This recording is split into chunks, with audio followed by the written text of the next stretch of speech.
તો હું છું તેજસ ગામિત ધરતી યોદ્ધા યુટ્યુબ ચેનલ પર આપનું સ્વાગત કરું છું। આપણે ખેડૂત ભાઈઓ માટે દરેક વખતે અવનવી ખેતી વિશેની વાતો લઈને આવતા હોઈએ છીએ અને ફાર્મરોને નવી નવી ખેતીની જાણકારી આપતા હોઈએ છીએ।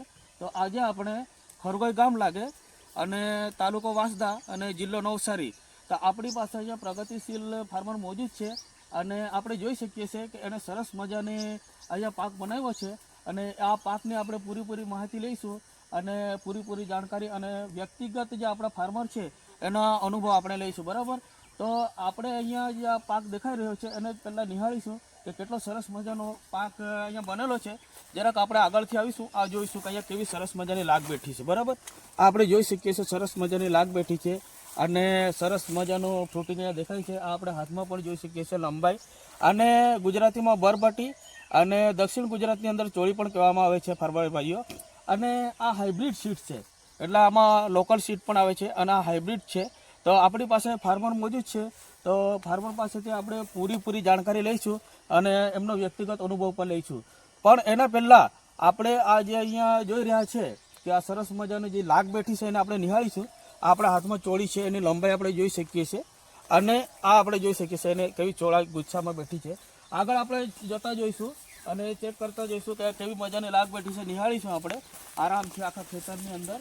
આપણી પાસે ફાર્મર ભાઈ ચાલે છે, આપણે જોઈ શકીએ છીએ અંદર ડાયરેક્ટ આપણે કેમેરા પણ મારીશું। જરાક આગળથી જઈશું આપણે, અહીંથી આપણે ડાયરેક્ટ જરાક કેમેરા મારીને બતાવશું કેવી સરસ મજાની અહીંયા બેઠી છે, બરાબર। અહીંયા આપણે જોઈ શકીએ કે સરસ મજાની લાગ બેઠી છે, અત્યારે તોડાઈ ચાલુ છે, બરાબર।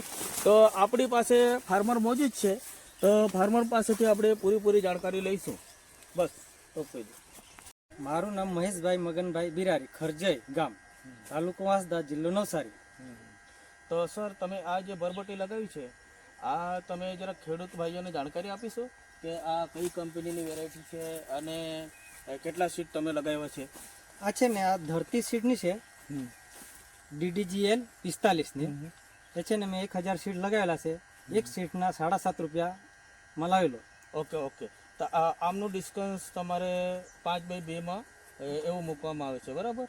એ છે ને મને એકચ્યુઅલી મેં યુટ્યુબ તેજસભાઈનું તમારો વિડીયો જોઈને કરેલું, પણ મને એવું કે હવે ઉનાળો છે એટલે સીધો તાપ પડશે એટલે મેં થોડુંક 1 ફૂટ ઓછું રાખ્યું। ખરેખર એને 5 ફૂટ જોઈએ, એનું ડિસ્કાઉન્ટ 5 ફૂટ જોઈતું હતું, પણ એ મારાથી જરા કઈ નહીં, તમે સરસ જાણકારી આપી છે, એના થકી ફાર્મરોને ખબર પણ પડશે કે આનું ડિસ્કાઉન્ટ આટલું રાખવું જોઈએ। તો સર, તમને આ વેરાયટી કેવી લાગી? બહુ સરસ વેરાયટી છે અને તોડવામાં પણ મસ્ત છે અને એમાં બહુ ઝાઝી મહેનત નથી। એ બાજુ બેનો જે તોડવાનું કામ ચાલુ છે, આપણે એમનો રિવ્યુ લઈશું કે કેવી લાગે છે, બરાબર? અત્યારે તમારી શરૂઆત થઈ અને કેટલી પિકિંગ થઈ છે? એ મારી 12મી થઈ, આજે આ 13મી છે। 13મી પિકિંગ છે, તો ફર્સ્ટ પિકિંગમાં તમારે કેટલું પ્રોડક્શન આવ્યું હતું? પહેલા મારે 20 કિલો, પછી 4 કિલો, પછી છે ને 8 કિલો લગભગ, એ છે ને 8 થી 9 તોડ સુધી તો મારે 8 જ મણ નીકળ્યું, પછી ડાયરેક્ટ 12 ને અત્યારે આગલા વખતે 13 નીકળ્યું। આજે કેવું છે? આજે કેવું લાગે? આજે મને એવું લાગતું છે કે લગભગ 15 ની આસપાસ જશે, જવું જોઈએ। આપણે આગળ જતા વાત કરીશું ફાર્મર ભાઈઓને। તો સર, તમે આ જે વેરાયટી છે આ કઈ કંપનીની વેરાયટી લગાવી છે તમે?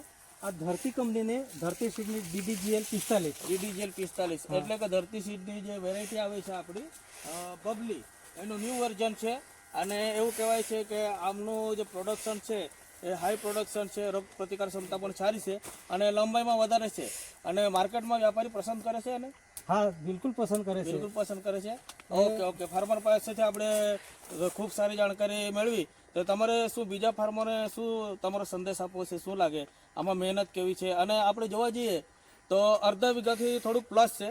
આનું પર્પઝ છે જે હાઇબ્રિડ સીડ છે લોબિયા, એમનો એક પર્પઝ છે કે આપણે ઓછી જગ્યામાં વધારે પ્રોડક્શન લઈ શકીએ છીએ અને ડ્રીપ મલ્ચિંગ દ્વારા અને મચાન વિધિથી આપણે સરસ એવું પ્રોડક્શન લઈ શકીએ, એના થકી બનાવેલું છે। અને અમુક ટાઈમે આપણને એવો પણ પ્રશ્ન થાય છે કે સીડ્સ મોંઘું છે, પણ સીડ્સ મોંઘું એટલે કે 5/2ની અંદર માત્ર સિંગલ સીડ મૂકવામાં આવે છે અને 60 પિકિંગથી લઈને આપણે 75-80 પિકિંગ સુધી જઈ શકીએ છીએ। અને આપણે ફરીથી આ પ્લોટ નિહાળીશું કે કેવી સરસ મજાની લાગ બેઠી છે। કે એવું નથી કે માત્ર એમ કહેવામાં આવે છે કે આ જે દેખાય છે કે 15 મણ જશે, પણ આપણે આ લાગ જોઈને જાણી શકીએ। કેટલા દિવસે તમે પિકિંગ કરો છો? તમે ભીંડાને જેવું આજે તોડ્યા એટલે પરમ દિવસે પાછું એક દિવસ સુધી આટલી લાંબી થઈ જાય? હા બિલકુલ થઈ જાય. આ જો આપણે જોઈ શકીએ છીએ આની લાગ એટલે જબરજસ્ત લાગ બેઠી છે. આપણે જોઈ શકીએ છીએ આપણે હવે આની લાગ જોઈને જ આપણને એટલી મનમોહક લાગે છે. આપણે આ જોઈ શકીએ સરસ મજાની લાગ છે આ આપણે જોઈ શકીએ છીએ. બરાબર, તો આપણે સરસ મજાની માહિતી આપી મહેશભાઈએ. અને મહેશભાઈ તમે ખુશ છો? ખુશ, એકદમ ખુશ છું. હા, એવું નથી કે ભાઈ વિડીયો બનાવીએ છીએ એટલે આપણે ફાર્મર ખુશ, એમ ઘણા વિડીયોમાં ફાર્મર ખુશ એટલે બધા ખુશ. બરાબર ને, ફાર્મરના હવે રિન્યુ જોઈએ ત્યારે જ આપણને આનંદ થાય છે કે વેરાયટી સારી છે. અને 500-700 પણ ભાવ છે અત્યારે, 800-900 અમુક જગ્યાએ ચાલે છે. અને ચોમાસા દરમિયાન ખાસ વાત જ છે કે આ ચોમાસા દરમિયાન જ્યારે કોઈ ચોરી થતી નથી ત્યારે પણ આ જોરદાર પ્રોડક્શન આપે છે. એટલે કે એનું ફ્લાવરિંગ ડ્રોપિંગ થતું નથી. આપણે જોઈ શકીએ, જરાક ઝૂમ કરીને નજીકથી જોઈશું કે કેટલી સરસ મજાની લાગ બેઠી છે. બરાબર, તો મહેશભાઈ તમારો ખૂબ ખૂબ આભાર કે તમે આવી સરસ મજાની મહેનત કરી અને આવું સરસ મજાનો અમને પ્લોટ જોવા મળ્યો. આપણે બહેનો ત્યાં પિકિંગ કરે છે તો બહેનોને જરાક આપણે એમનો રિન્યુ લઈ લઈએ કે પિકિંગમાં કેવી રીતની છે. બરાબર, એટલે ખાલી એવું કહેવું નહીં. બરાબર, તો અહીંયા આપણી બહેનો છે એ પિકિંગ કરે છે તો એમના આપણે રિન્યુ લઈશું. બેન, તોડવામાં કેવી લાગે છે ચોળી? એટલે ભીંડાને તોડાવ બધા કે કમર દુખી જાય, આમાં એવું લાગે છે? કાકા કેવું છે? પ્લોટ જોઈને કેવું લાગ્યું? સારું છે ને? ખાલી એવું નથી ને કે વિડીયો શૂટિંગ કરતા છે મેં કહેતો છું એટલે તમે લોકો કહી દેવું. એમ સારું છે ને? અને હજુ લોંગ ટાઈમ પિકિંગ જશે તો આપણે જોઈશું. અને મારું નામ છે તેજસ ગામિત. વધુ માહિતી માટે તમે મને સંપર્ક કરી શકો છો. મારો ફોન નંબર છે 9904881314. તો સર તમે તમારો નંબર જણાવી શકો છો? જો ફોન આવશે એ વાત તમને કહું છું, તમારે આપવું હોય તો આપી શકો, કારણ કે ફાર્મર મને કહે છે કે તમે ખેડૂતનો નંબર નથી આપતા એમ. બરાબર ના, એટલે મારે કહેવાનું એટલે છે તેજસભાઈને તમે ગમે જ્યારે ફોન કરો કોઈ બી પ્રોબ્લેમ એ સોલ્યુશન સરસ આપે છે. તો મારો નંબર લઈને શું કરશો તમે? મોબાઈલ એનો એ ગમે તે સોલ્યુશન આપે જ છે. ખૂબ આભાર તમારો. એની ટાઈમે ફોન કરો તો મારો ફોન નંબર તમને આપી દીધો છે. એટલે ઘણા બધા ફાર્મરો એમ કહેતા કે નંબર નહીં આપે. હવે આપણું તો કામ છે ભાઈ, એટલે આપણે વિડીયો શૂટિંગ કરીએ, આપણે ફોન ઉચકીએ, પણ ફાર્મરનું ઘણું બધું કામ હોતું હોય છે. એમની પાસે ટાઈમ નહીં એટલે ડિસ્ટર્બ માટે આપણે નંબર નથી આપતા. પણ તમે વિઝિટ કરી શકો છો. હા, વિઝિટ કરી શકો છો. વિઝિટ કરી શકો છો. મારો નંબર આપી દીધો છે તમને. હું લોકેશન પણ નાખીશ. તમને સારું લાગે તો તમે આગળ લેજો. બરાબર, બરોબર, okay, thank you. All the best. ચાલો.